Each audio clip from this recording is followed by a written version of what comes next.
institutions. August 13, 1990, government passed an order.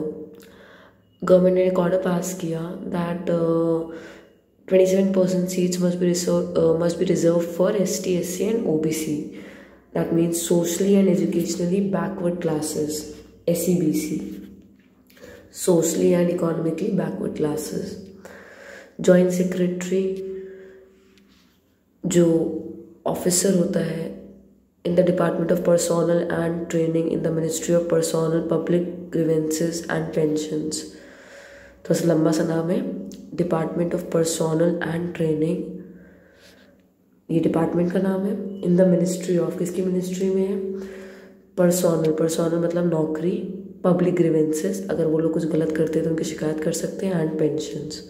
तो department of personnel and training in the ministry of personnel, public grievances and pension, उसने sign किया। और 27% seats reserved हो गई ST, SC, OBC के लिए government jobs में, government jobs में। अब ये हुआ कैसे? पहली बात हमें समझने की ज़रूरत है कि प्रेसिडेंट जो है हेड ऑफ द स्टेट है, स्टेट मतलब country, prime minister head of the government है, और उसके अंडर कैबिनेट मिनिस्टर्स होते हैं जिसके वो सारे डिसीजंस लेता है। और पार्लियामेंट है हमारे, जिसमें 2 हाउसेज हैं, लोकसभा और राज्यसभा। लोकसभा इलेक्शंस के लिए कंट्री को छोटी छोटी यूनिट्स में डिवाइड किया जाता है, उसे कॉन्स्टिट्यूएंसी कहते हैं। हर एक कॉन्स्टिट्यूएंसी से एक मेंबर चूज होता है। तो यहाँ से बीजेपी का मेंबर चूज हुआ तो ये बन गया पार्लियामेंट का पार्ट, यहाँ से कांग्रेस का चूज हुआ तो बन गया पार्लियामेंट का पार्ट, यहाँ से आम आदमी पार्टी का हुआ तो पार्लियामेंट का पार्ट बन गया। और जिस भी पार्टी के मैक्सिमम मेंबर्स जाते हैं पार्लियामेंट में वो रूलिंग पार्टी हो जाती है, उसका जो लीडर होता है वो प्राइम मिनिस्टर बन जाता है। तो ऑब्वियसली लोकसभा में अपोजिशन पार्टी के भी लोग होते हैं। अब ये आइडिया आया कैसे? गवर्नमेंट ने पहले एक कमीशन सेटअप की, फिर दूसरी कमीशन से सेटअप की, उसे कहा गया second backward class commission, BP मंडल के अंडर। उसने ये रिकमेंडेशन दिया था। खैर एक बंदा था VP सिंह, उसने बोला मुझे प्राइम मिनिस्टर बनवा दो, मैं ये इम्प्लीमेंट कर दूंगा। जनता दल का था, वो बन गया। तो प्रेसिडेंट ने पहले बताया कि पार्लियामेंट वो प्राइम मिनिस्टर ये इंटेंट कर रहा है ये पॉलिसी लाने के लिए, हर चीज़ प्रेसिडेंट इंट्रोड्यूस करता है। फिर कैबिनेट ने डिसीजन लिया कि हम ये इम्प्लीमेंट कर देंगे। फिर VP सिंह ने पार्लियामेंट को बताया, पार्लियामेंट ने पास कर दिया होगा। फिर department of personnel and training in the ministry of personnel, public grievances and pension ने इसको साइन कर दिया और ये लॉ बन गया। अब बहुत से लोगों को लगा कि गलत है, जनरल कैटेगरी के लोगों को हम क्या करेंगे? तो उन्होंने बोला कि ये तो इनइक्वालिटी हो गई, ST, SC, OBC के लिए उन्होंने सीट्स रिजर्व कर दिए, चाहे वो केपेबल है चाहे नहीं है। तो उन्होंने केस किया जनरल कैटेगरी के लोगों ने। तो ये केस का नाम हुआ Indira Sahni and others versus union of India. फिर ये हुआ, सुप्रीम कोर्ट ने गवर्नमेंट को मॉडिफाई करो और बोलो कि बैकवर्ड में भी जो सच में गरीब है उन्हीं को मिलेगा, बाकी सबको नहीं मिलेगा। ठीक है, और डिस्प्यूट का एंड हो गया।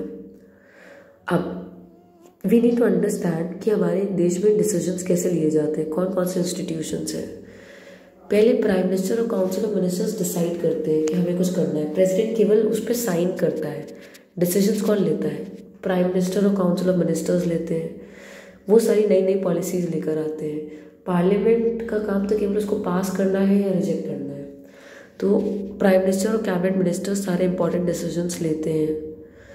फिर अगर वो पास हो जाते हैं तो उनको इम्प्लीमेंट कौन करता है? जैसे पास हुआ कि मास्क पहनना है, तो प्राइम मिनिस्टर आगे थोड़ा देख रहे थे कि सब लोग मास्क पहन रहे हैं, सिविल सर्वेंट्स, पुलिस ऑफिसर्स इसको इम्प्लीमेंट करते हैं।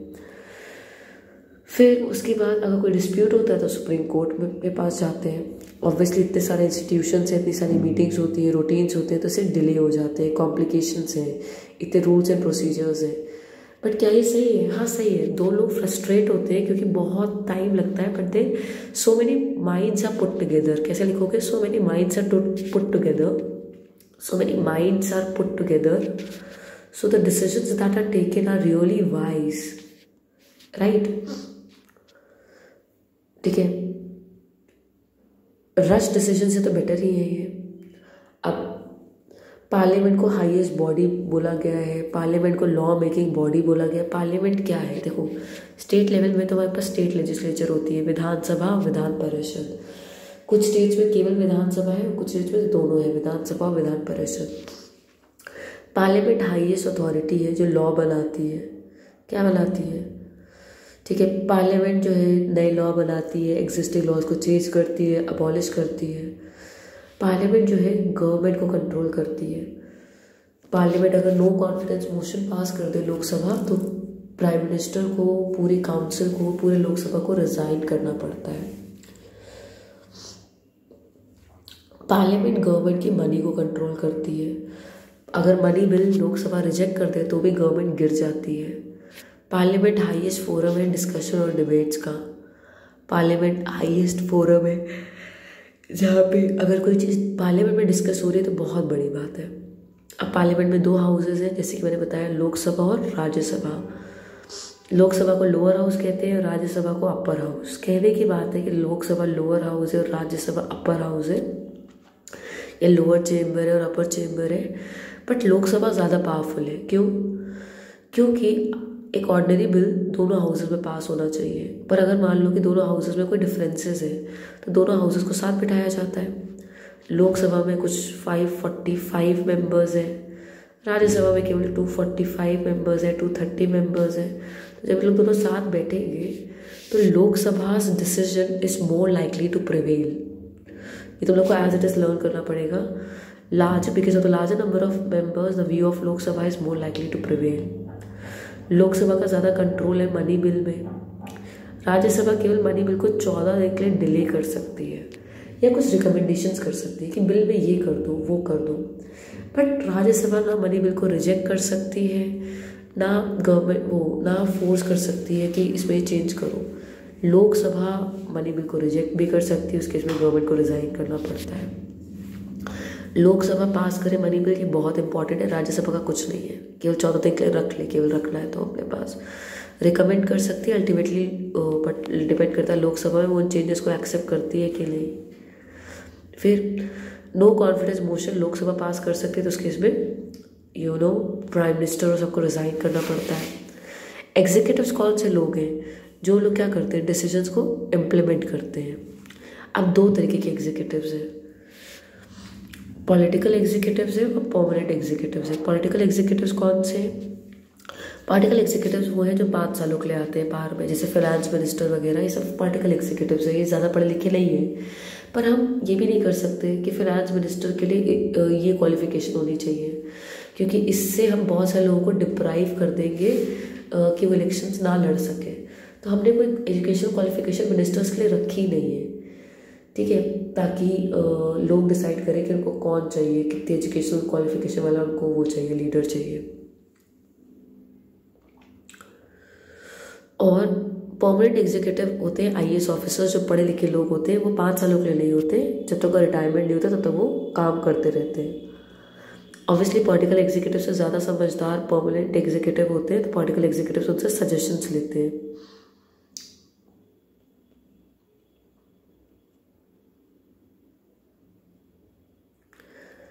ठीक है, अब ये लिखा हुआ है कि एडवाइजर जो वर्क करते हैं, हो सकता है उनको कुछ ना, वो बहुत पढ़े लिखे होते हैं, हो सकता है मिनिस्टर को कुछ भी ना आता हो। ठीक है, डेमोक्रेसी में will of the people is supreme.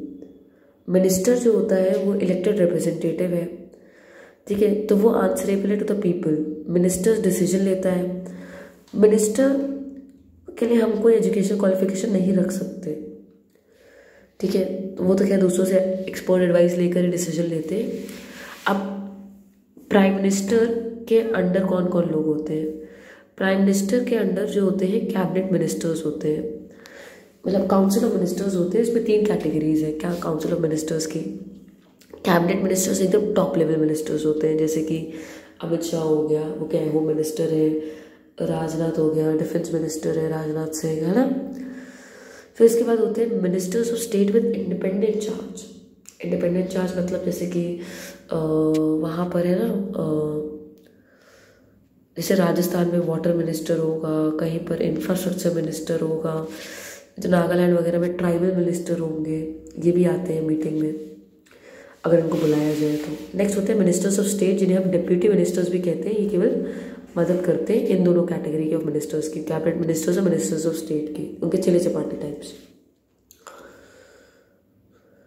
ठीक है, अब ये लोग टीम की तरह काम करते हैं। मान लो कि 2 मिनिस्टर्स में पटरी नहीं खाती है, तो वो ओपनली नहीं कह सकते कि जैसे मान लो कोई रेलवे एक्सीडेंट हो गया तो रेलवे मिनिस्टर अभी नहीं है, तो दूसरे से पूछा कि उसी पार्टी से, तो उसको वो ये नहीं बोल सकता कि हाँ रेलवे मिनिस्टर की गलती है। नहीं, they are collectively responsible.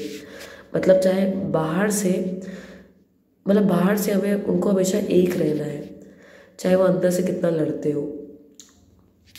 They can not criticise each other. इसीलिए कहते हैं कि ministers swim also together and sink also together. अब प्राइम मिनिस्टर के क्या क्या पावर्स हैं? प्राइम मिनिस्टर जो है कैबिनेट मीटिंग्स को चेयर करता है, कैबिनेट मिनिस्टर्स को चूज करता है, उनके काम को कोऑर्डिनेट करता है, उसी के डिसीजन फाइनल है। वो उनको शफल कर सकता है, रीशफल कर सकता है, उनको डिस्ट्रीब्यूट करता है, उनको काम रीडिस्ट्रीब्यूट करता है। अगर प्राइम मिनिस्टर रिजाइन करता है तो पूरी मिनिस्ट्री को रिजाइन करना पड़ता है।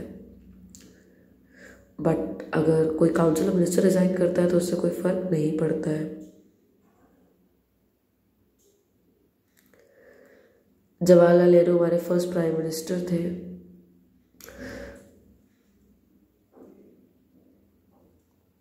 प्राइम मिनिस्टर स्पीकर है with in the country, outside the country. Next है प्रेसिडेंट। प्रेसिडेंट जो है कमांडर ऑफ द आर्मी होता है।